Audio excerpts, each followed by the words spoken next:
Everybody's on.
Good evening. I'm calling to order the August 25th, 2026 Fountain City Council meeting. If able, please stand for the Pledge of Allegiance. I pledge allegiance to the flag of the United States of America and to the republic for which it stands, one nation, under God, indivisible, with liberty and justice for all. Before we do the roll call, I ask that if you are interested to please join us for a moment of silence for the quick recovery for the 2 CSP officers that were shot in Woodland Park today.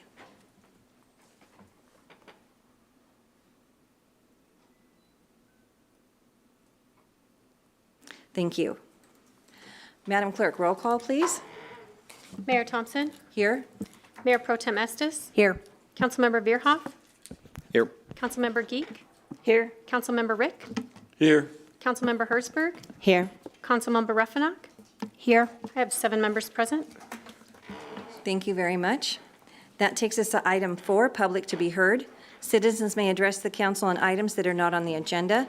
Council may not be able to provide an immediate answer, but will direct staff to follow up. Out of respect for the council and others in attendance, please limit your comments to 5 minutes or less. And the first card I have tonight is from Commander Ray Duran from American Legion. So if you would come down, push the center button, please, and introduce yourself. Mayor, council members and so forth, allow me to introduce myself. I'm Ray Duran. I'm the new commander of American Legion Post 38 here in Fountain. I recently took over of the distinguished gentleman behind me from John Langley back in May. I've been a little bit absent from participating in these events and so forth. My apologies. I've been trying to settle some personal stuff, and of course I'm very busy with the Department of War. I'm still working for the department as we do a project called Golden Dome, which I'm pretty sure you all are aware of. I currently work for United States Strategic Command out of Omaha, Nebraska. I'm here by myself as the liaison to NORTHCOM, NORAD, U.S. Space Command, and U.S. Space Force. So I spend a lot of time inside Cheyenne Mountain, and of course I am a member of this community now in Fountain, even though I live in Colorado Springs. So it's an honor to be here with you all today. I've met some of you all already, and I look forward to working with you all as the representative of American Legion Post. I've already met the mayor, and I've already met Sean, one of the council members and so forth. And as I said, I look very much forward to working with you all this year and probably future years. They've kind of given me a challenge to see if I want to stick around for quite some time. Thank you. Thank you very much, and welcome. All right, next one is from Lisa Langley, American Legion Auxiliary.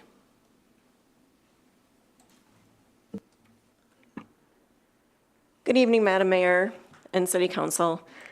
Just wanted to come up here tonight and tell you a little bit about the things that our auxiliary has going on right now. In September, we're going to be kicking off our annual coat drive again. We'll be partnering with the Student Council at Jordan Elementary to collect new coats for students of all ages. Our collection drive will go through October 30th. All new coats can be dropped off at American Legion. And then on September 11th, in honor of all first responders and active duty members, our unit will be offering them, plus one guest, their dinner for $10 each. All other dinners will be $20. And then, as you know, this year has been terrible with the wildfires. We are deeply grateful for the bravery and dedication of the firefighters who work so hard to protect our communities. To show our appreciation, at our auxiliary dinner in August, we held a fundraiser for our local Fountain Fire Department. We want to thank the Fountain Fire Department for attending and for volunteering that night. They did a great job. And then thanks to everybody's generous support, we were able to collect $1,000 for the Fountain Fire Department, which I would like to present to Chief Graham tonight.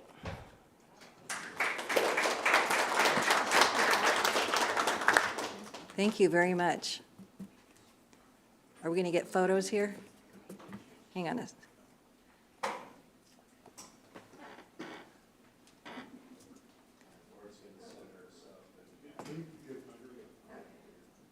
Pose again, there we go. Get the flag. Thank you very much. I really appreciate it. All right, we have Brittany Morris. Hi.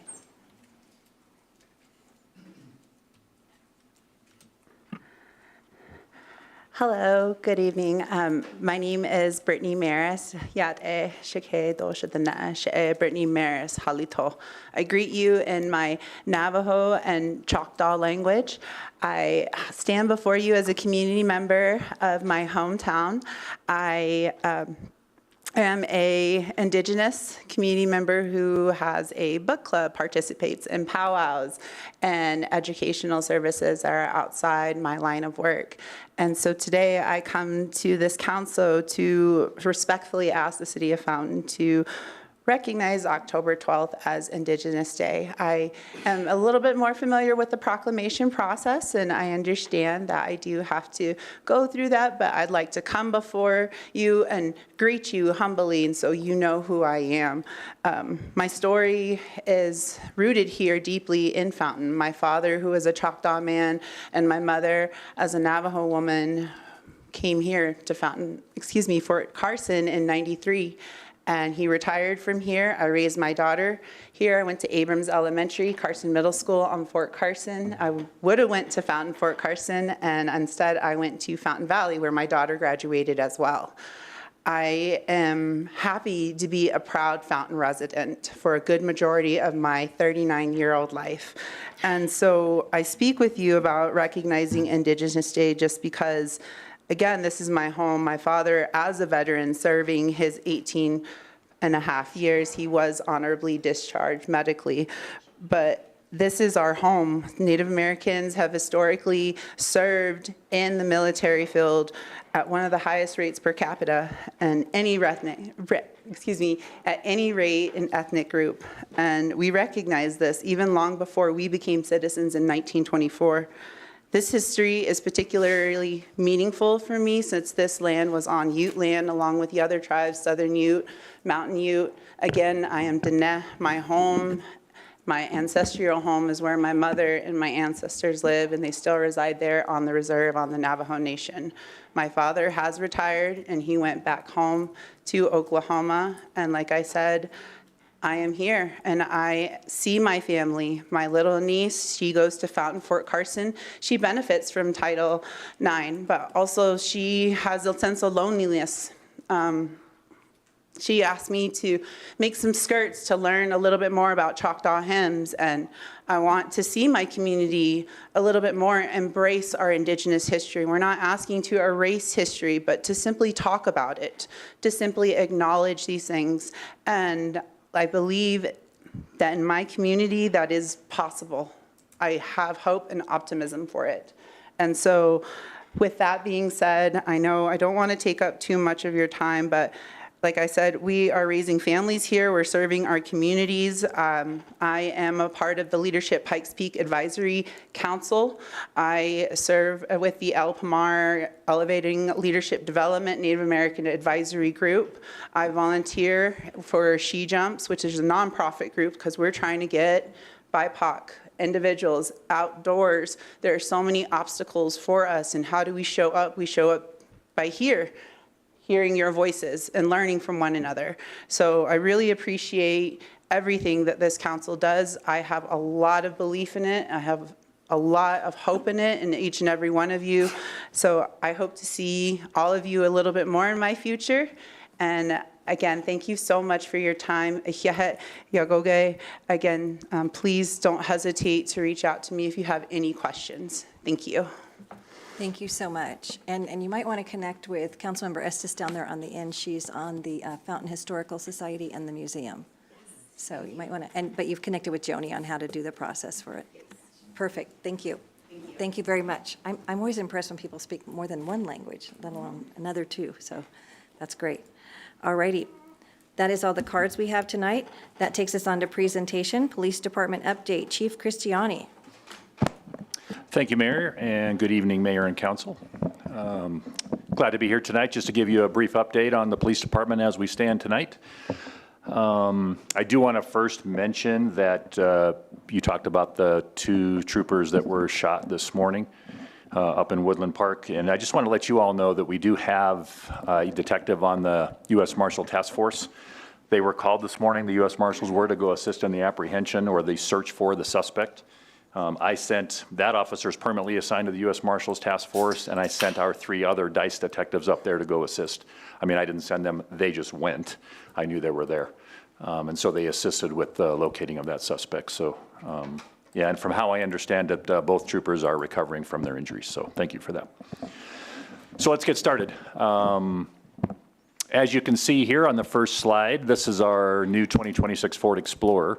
And the reason I put that there is you can probably tell the logo or the decal on it's a little bit different than what you've seen in the past. So this is going to be our new decal that's going to go on all of the cars from this point forward. We're not going to outfit the old cars with the decal. That would be too expensive. But every time we get a new car, we're going to outfit it with this decal. Higher visibility, just kind of a more refreshed look that's kind of going, matches with what we have on our uniforms now. As you can see, we have the little patch there underneath the 2606. So I think it's a really nice looking vehicle.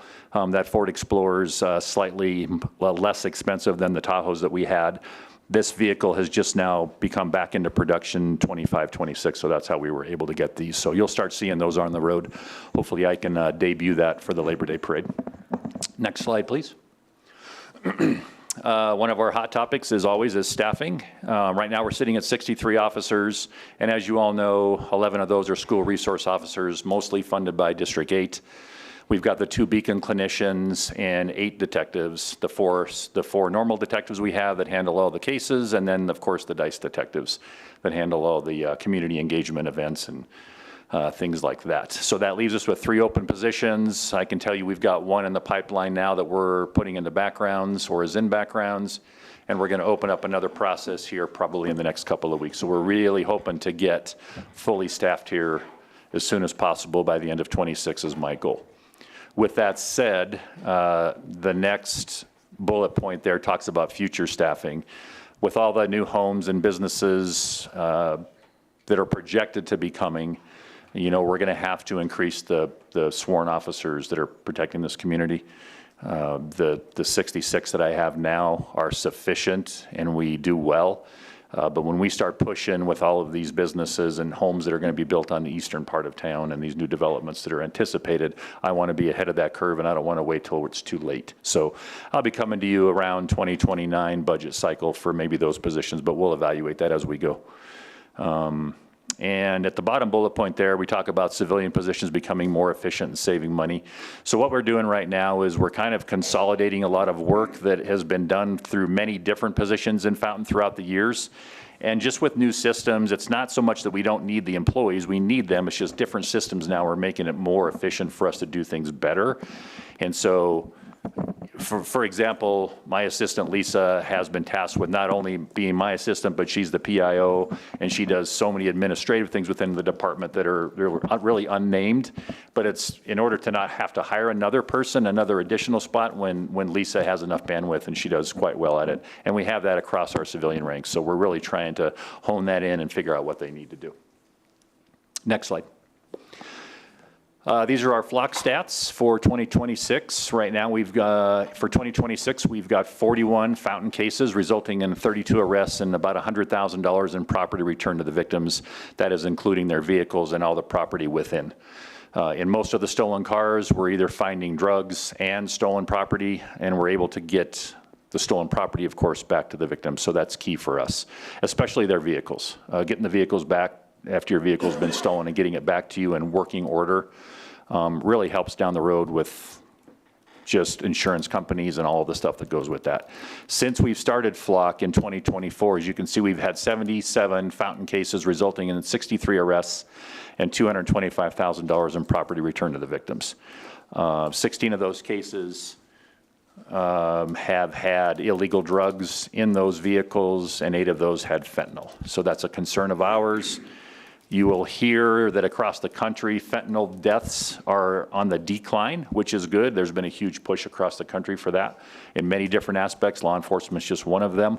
But we still have 8 of those where fentanyl is an issue, and we all know the dangers of fentanyl. So those are the flock stats year to date, and there'll be more to come on that later on. Current statistics that I think are important for you all to know. On the far right there, you see the calls for service. So those are kind of a comparison over the last 2.5 years between 2024 and 2026. You will note that it looks that the calls for service are coming down. I consider that a good thing. I consider that Fountain citizens are not calling the police as much, and we are having an impact on the crime reduction things that we're doing. Flock is obviously one of those. The more people you arrest for crimes and get them where they need to be, either incarcerated or into a program or wherever they go, that's less crimes being committed in this community. So I don't want that number, because as you see there, it looks like we're projected to be around 24,000 for 2026. Don't let that number fool you that we're not as busy. I just think we're doing a better job at finding the criminals and getting them under arrest. And the next top left is your traffic tickets. We're above average. I don't know what the previous year was. We have that if needed, but we're doing very well. We've written 1,700 traffic tickets so far. The traffic and criminal charges, sometimes a traffic stop will result in a reckless driving or a careless driving. That's considered a criminal misdemeanor traffic offense. So that's why you see the 33 there, and your total tickets are 1,800 so far this year. So that's good. And I know I've spoken with Rosa at the courts, and they're seeing an increase, and they're seeing a steady amount of work coming into the courts. So I know that we're keeping them busy. And thankfully, 2025, we had 1 traffic fatality, and in this year so far, we've had 1. So knock on wood, hopefully that's the only one we have this year. Next slide, please. I won't go through all of these stats with you. You can see them for yourself on the right. In reference to Beacon, that's our behavioral health connection unit. We still have 2. As you know, the city of Fountain pays for one of them, and the Beacon program through UC Health pays for the other clinician that we have. So you can see the numbers there. They're pretty on pace for what we have seen over the last couple of years. Not a huge decrease or increase. A little bit of decrease, I suppose, to previous years. But again, I think that's the impact the clinicians are having on the community, is they're actually getting people into treatment, less calls that were going on, and that's the goal. So we're comfortable continuing with the 2 clinicians, and I think that's a good position for us to move forward with in the Beacon unit. Next slide.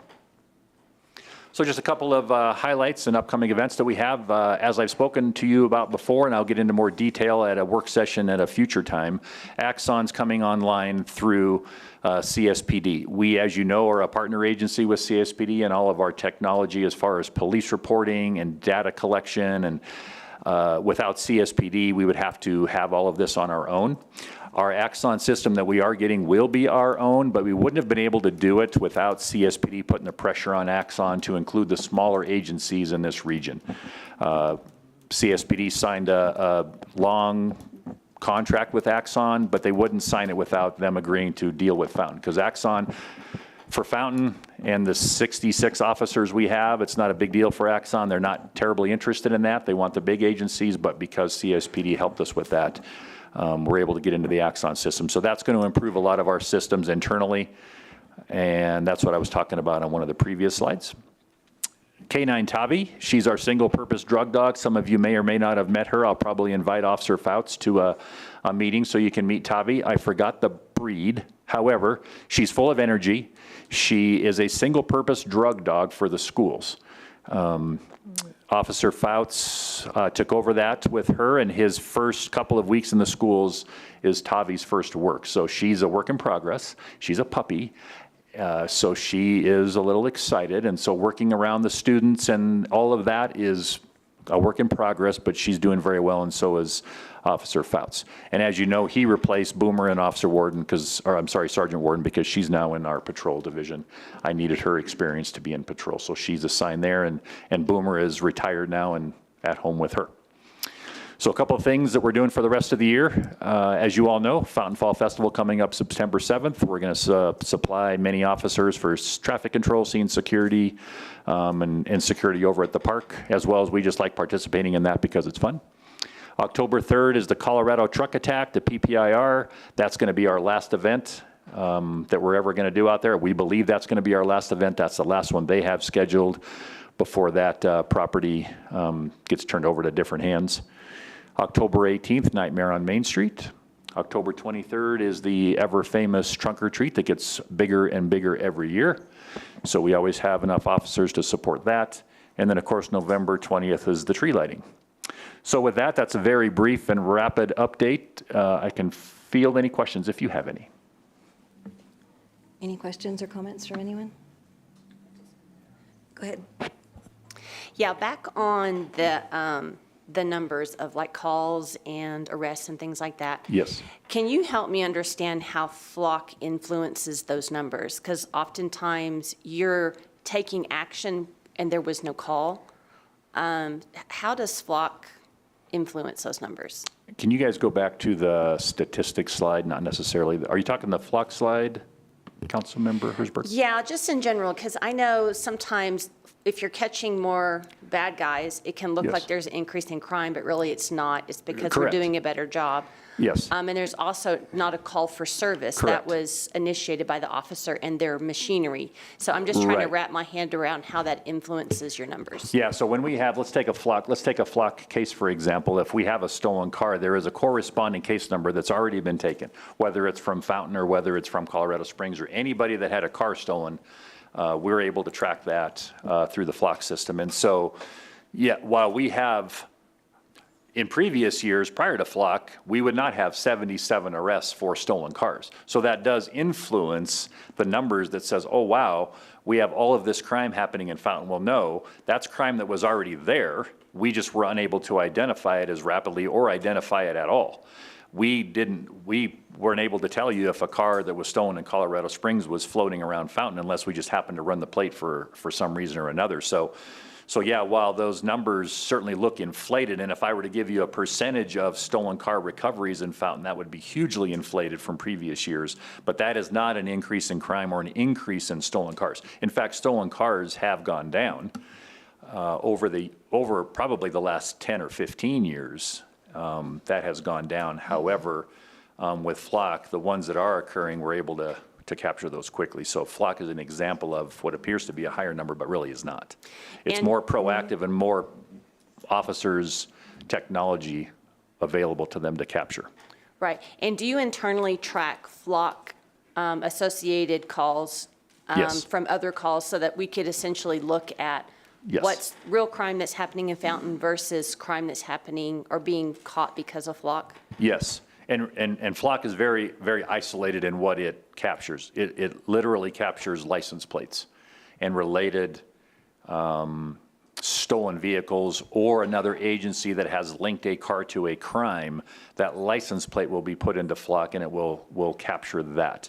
Flock does nothing else as far as crime solving unless we have a car that we're looking for. It's all related to cars.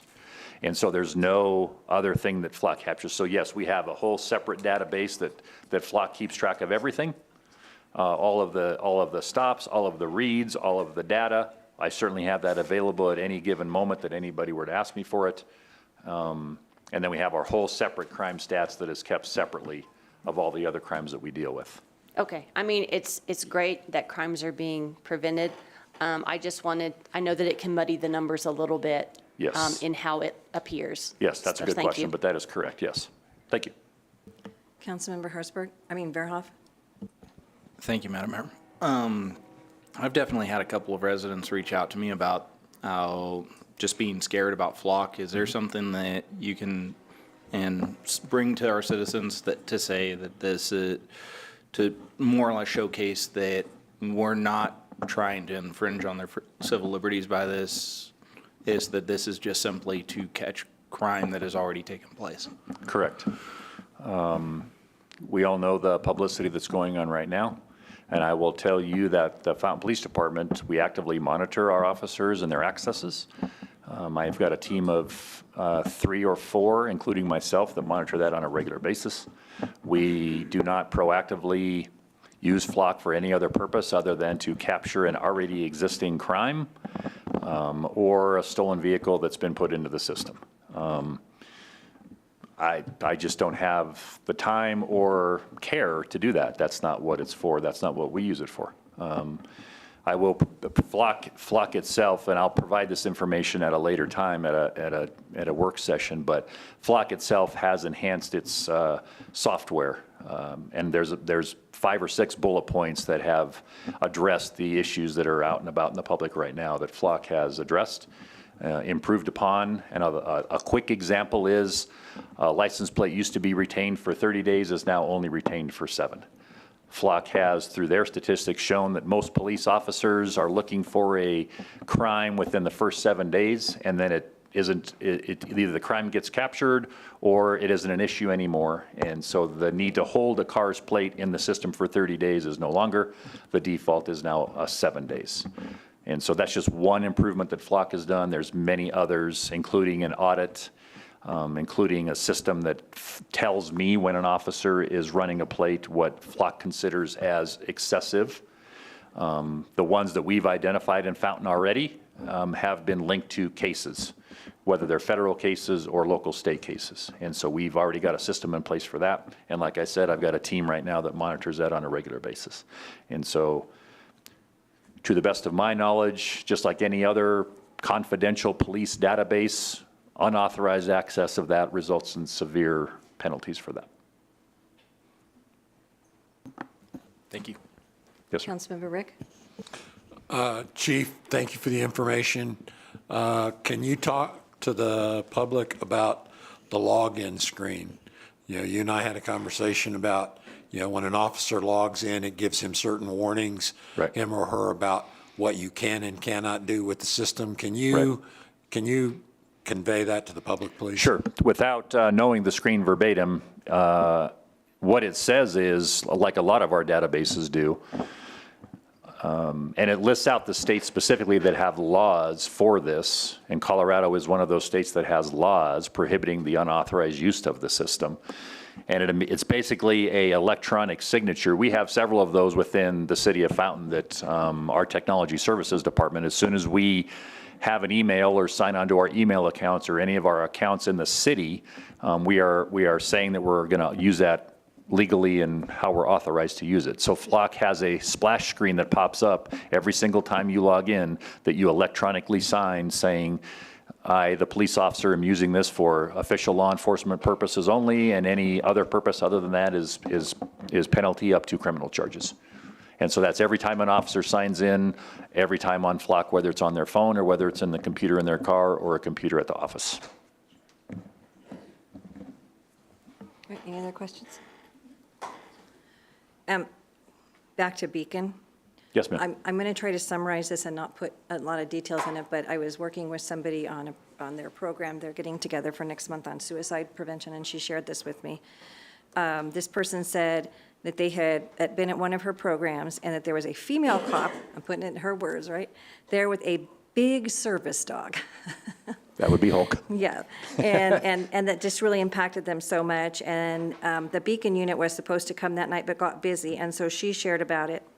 And they ended up having an emergency in their home with someone struggling with PSTD. And and somehow she said, I managed to remember about the Beacon unit, and she called 911 and requested the Beacon unit, and she said, I feel my husband is alive today because the Beacon unit was there to work with my husband and get him brought out of the house safely, and my children and I were safe. Great So story. Beacon is safe, and that's a very short summary because I don't Yes. want personal details, but Yes. you're saving lives. Absolutely. It's a great program. Like I said, we have 2 clinicians in Fountain. I think there's 5 or 6 across the county. It's a lifesaver, literally. Getting a professional clinician in there with an officer, because as we all know, officers aren't specifically trained on how to handle mental health crisis. And so these Beacon clinicians play a vital role in what we're doing, and we're going to continue that program. As long as we save one life, it's worth the money. So, and I'm happy to report that Hulk and Lieutenant Marshall and myself will be at the next event next month. Oh, fantastic. Yes. Thank you. All right. Thank you for that. Uh-huh. Thank you. All right. Good report. Thank you very much. Yes, ma'am, thank you. All right, with that, we'll move on. Item 5.2, Board, Commission, and Committee reports. There are none tonight. Item 6, Correspondence, Comments, and Ex officio reports. Mr. Traynor. Madam Mayor, I don't have anything to report. Only good news I've got is the intersection at Jimmy Camp in Ohio is complete. So our Moving Fountain Forward projects are complete for what we had for the funding. So we're happy to get that done. And the lights are getting synced? Perfect. Nope. I'll see you in a minute. Anything else? I'll jump in, yeah. Yeah. Planning Commission next week. Christie's been working with the fire department on Fire Station 4. I'm going to do like a soft rollout of the comp plan with the planning commissioners, and then we'll come back to you guys in October. And then the administrative relief that we've been talking about for a long time, I'm going to start talking to them about that next week, and then get it before you guys, hopefully in a month after that. Did you have another announcement about? And then, so, the new economic development manager, Allison Betty, is here and met you guys earlier. And so please come by and meet her. She sits where Kimberly used to sit, or just email me and we'll set up a time to do like a formal introduction. So, All right. thank you. Welcome. All right, Chief? Anything else, Chief? Mr. Bledsoe? City Clerk? Nothing this evening, thank you. IT? No, ma'am. All right, Councilmember Verhoff? Nothing tonight, Madam Mayor. Councilmember Estes? I do have one item. The Fountain Valley Senior Center is hosting PPACG as they're coming out and discussing with the community their 4-year plan. And this is concerning our transportation, meals, aging at home, caregiving, insurance, counseling, all of that. And so we are inviting everybody to the Fountain Valley Senior Center on September 9th from 10 to 12, 10 a.m. to 12 p.m. at the Fountain Valley Senior Center, which is at 5745 Southmore Drive. There will be no other activities that morning at the Senior Center, so we can concentrate on this. It's really important that our community come out and participate in this so that we can start talking about the needs of our community for our senior population. So I invite everybody, you do not need to be a member. Please come by, please participate so that we can get good information to PPACG so it helps them advocate for us, for our seniors in this area. That's it. Thank you. Councilmember Rick? Yes, Madam Mayor. Reminder, school is back in session. All the little kiddos are out there walking. So please be careful when you're driving through school areas. We don't want to see anybody hurt. As Todd said, lights at Ohio and Jimmy Camp are working. They seem to be working well. I'm not seeing a lot of backup like I was before, so that seems to be working. Pikes Peak Regional Development.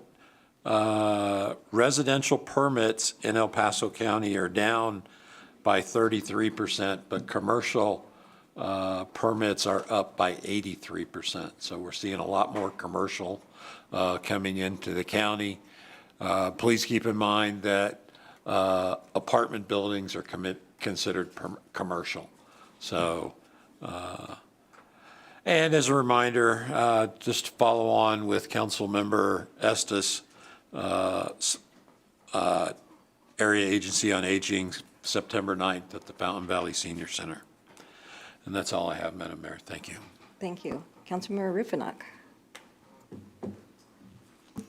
I have nothing tonight, thank you. All right, Councilmember Hertzberg. No, just attended the monthly FURA meeting, that's Fountain Urban Renewal Authority. And information about the projects that this group continues to work on can be seen at furaco.org. So that's FURACO.org. Well, the one everybody just wants to know is when Sonora's across the street is getting open. That's what everybody's, their mouths are watering. There were some delays. However, they should have some sort of presence, it looks like, at Fountain Fall Festival. So we'll see what that looks like. Okay, waiting for that one. All right, Councilmember? Nothing tonight, Mayor. All right, sounds good. Thank you very much. That takes them on to item 7, consent agenda. All items listed under the consent agenda are considered routine and will be approved with one motion.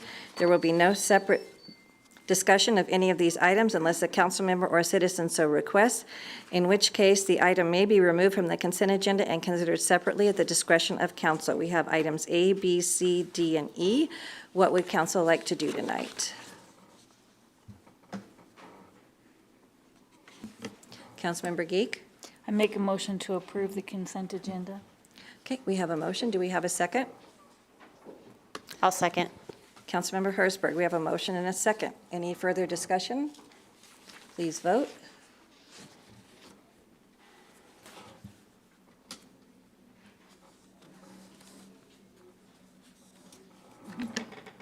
You could just check your votes. I'm missing one. Oh, there it is.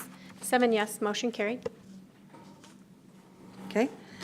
Item A, old business, second reading of ordinance 1821, an ordinance amending Title 17 zoning, Section 17.04.030, C.8, dimensional requirements, and repealing 17.07.057B.1, setback requirements of the Fountain Municipal Code attached hereto as Exhibit A. Mr. Broadhead. Hi, good evening.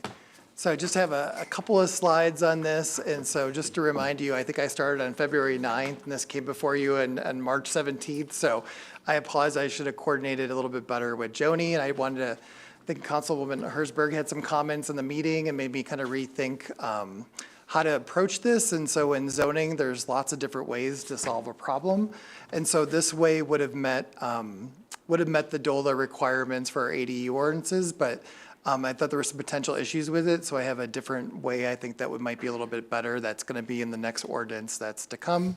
And so when DOLA did, and I think Strider worked on this, and Christie, DOLA, required us to have the accessory dwelling units with the House bill. And then they audited our regulations that we passed and found out that we're kind of deficient in a couple of little areas. And so the proposal for this one would be to basically, in the R1 zone district, and just so you're kind of edification, R1 is like our older residential zone district that's not PUD. And I had our GIS department run our numbers, and I think 51% of our town is PUD. And so R1 is the older part, that's single-family residences all over town, and it's been in operation since whatever, 50s, 60s. They're allowed a garage setback at 12 feet from the rear property line, and so this ordinance would basically get rid of that, and then all the rear yard setbacks would have to be 20 feet. And so that would comply with the regulation, but if somebody has a garage that they built in 1985 that was at 12 feet, it would be non-conforming, which would cause an issue when they went to refinance their house. So I think that we should not vote on this ordinance and just kind of let it die. And then when we go over to new business, I have a new ordinance that would kind of address this with creating like a attached and detached accessory structures and allowing detached accessory structures to stay at 12 feet and then attached accessory structures and ADUs to be 20 feet. All right, just to make a really long story short, he's asking us to not make a motion and just let this die on the vine. Does that work? I think that's what, All right. I think that we're doing, right, Is that what we're Joni? doing, Madam Clerk? That would be fine. Okay. All righty, what would council like to do on second reading of ordinance 1821? Don't say anything. Don't say anything. We want it to die, for lack of a motion. Okay, I'm just doing some tutoring up here, sorry. All right, we have no motion, so this item dies for lack of a motion. Okay? All righty, that takes us on to new business. Item 9A, considerations of items removed from the consent agenda. There were none. Item 9B, Resolution 26-024, a resolution authorizing a 115 kV interconnection at Colorado Springs Utility Bradley Substation. And okay, neither one of you is Mr. Christian, so.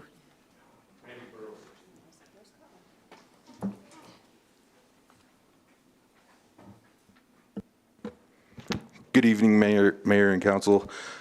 Just quick overview of this. The 115 kV interconnection will be essentially the first and most important step of addressing some identified issues with voltage support on the north end of our distribution system. As far as how this looks moving forward, we will, once we get this agreement signed, we will work with Colorado Springs Utilities to nail down physical construction details, and then go out to bid for design, and then move on to construction. It ultimately, if anybody's familiar with how our the interconnection at the CSU's Fountain substation exists, it'll look exactly the same. This will just be taking load off of existing transformers at our North Fountain sub and the substation at CSU's Fountain substation, and moving it to this new interconnection. So we're not adding any load. We're not buying any different electrons. We're just paying for this interconnection so we can better serve our ratepayers. If you have any questions, please let me know. Just a comment, I know when reading through this, and I spoke with Dan about it yesterday, just to make sure everybody in the public knows, this does not commit us to doing anything through CSU, even though we're all interconnecting. We do not have to go to their time of day or anything like that. We are our own independent utility, still operating as an independent utility. I think that's just important for our customers to know. That's correct. So, all right, any other questions or comments from anyone? Anyone in the audience? No? Okay, I'll bring it back up to the dais. What would council like to do with Resolution 26-024? Councilmember Rick? Move to approve Resolution 26-024. Councilmember Estes? Is that 2-4 or is it 4-2?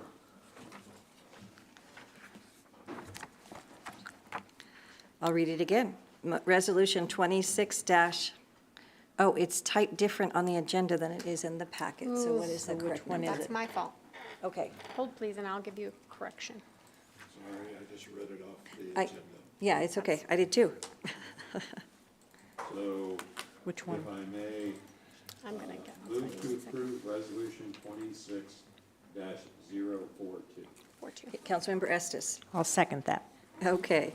All right, we have a motion and a second. Please vote.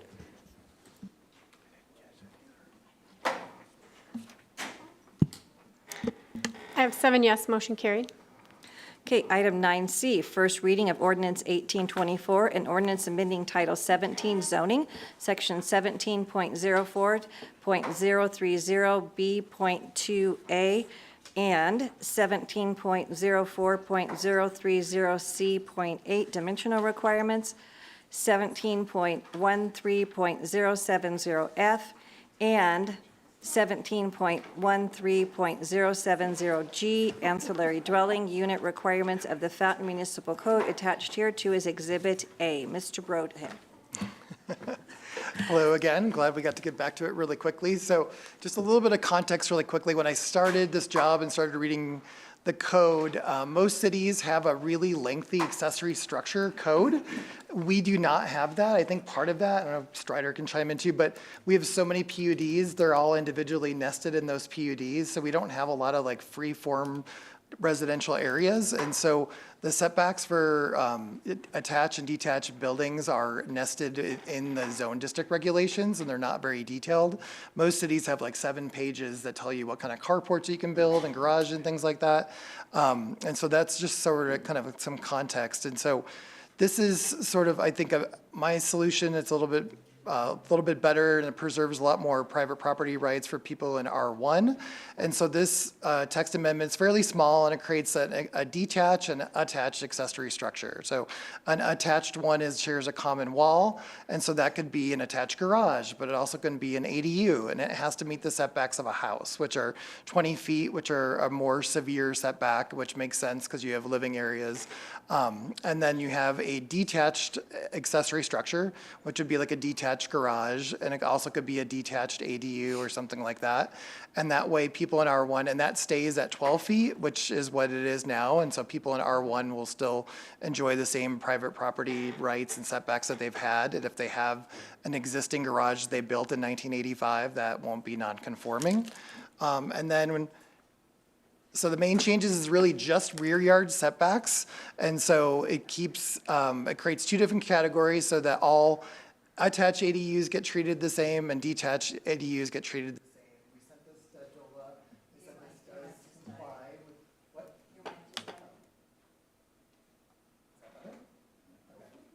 If somebody could swap with him, please. Okay, thanks. I didn't think I was talking that long. I'm sorry.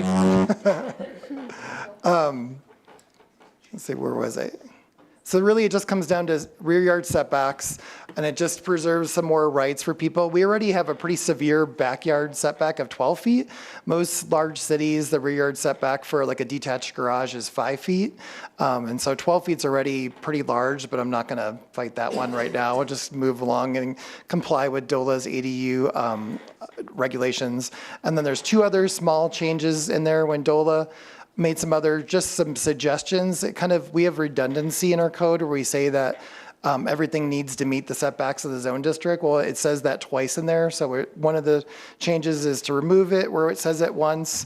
And then we've had a couple of calls. Our section on factory built structures says, where does it say? Factory built. ADUs may only be factory-built residential structures. Well, that reads like you could only build a factory-built structure. That's not what that means. It means if you do build a factory structure, it has to meet these codes. So it's kind of like surgery, since we're already opening it up. Like, let's just make a couple of quick changes. There's a couple other things that I'd like to work on eventually, but I'd like to just get this through, and then we comply with DOLA, and then we can apply for additional funding for planning grants and things like that. So really, it's just creating an accessory structure that's detached and attached in our code, and preserving the setback that's already there.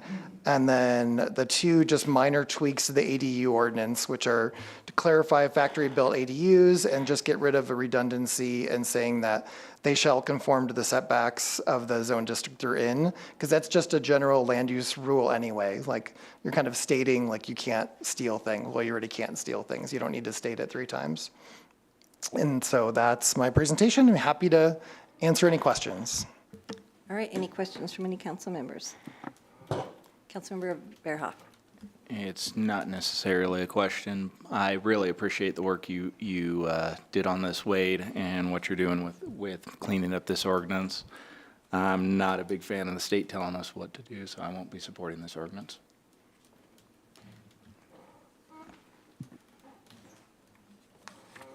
Anything else, Mr. Broadhead? Nope. All right, any questions from anyone in the audience? I know it's frustrating when the state comes down with these unfunded mandates and telling us what to do, but we are required to comply with them. And like you stated, if you're not in compliance, we're not going to be able to apply for some other grants and stuff.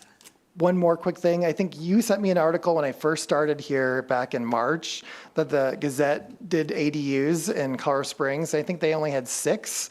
And I checked with Christy. I don't think we've had a single ADU. So in a way, it's like kind of a nothing burger. Like, it's not like a huge rush of things coming in, but there is somebody who seems like they may be about to build one. But just to let you know, this isn't like there's 100 ADUs that have come in or they're about to come in. It's kind of like getting some hypothetical regulations for, it's still like 75,000, 100,000 to build an ADU for most people. So you're just, I think the state had high hopes, but they're still really expensive to build. I think those would be very conservative numbers from some of the stuff I've seen. And some of them are just beautiful. I mean, the manufactured ones are just beautiful. So thank you. All righty, what would council, I'm going to bring it back up here. What would council like to do with ordinance 1824? Councilmember Hersberg. Move to approve ordinance 1824.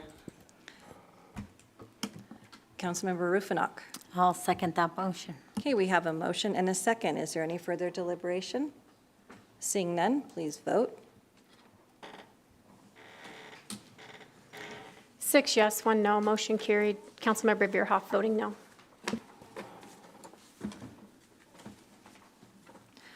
All right, that takes us on to item 10, City Council Agenda Requests. City Council shall use this time to request any items for future consideration. Anybody have any agenda requests tonight? Councilmember Rick.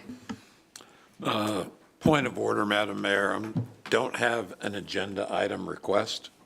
However, our charter requires that anytime we have a work session, we must announce it at the previous open meeting so that if anybody wants to attend, they can.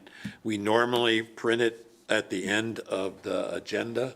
However, if you look at the agenda, it's not on there. Okay. So I just want to make sure we are announcing publicly, so we're complying with the agenda, that we will be having a work session at 4:30 on September 8th. Okay, is that an adjustment we need to make to our, It usually is, it just wasn't on this printed okay. version. All right, thank you for catching that. All righty. Anybody else? Okay, seeing none. And Madam Clerk, is there an executive session tonight? Not this evening, thank you. Thank you very much. We are adjourned.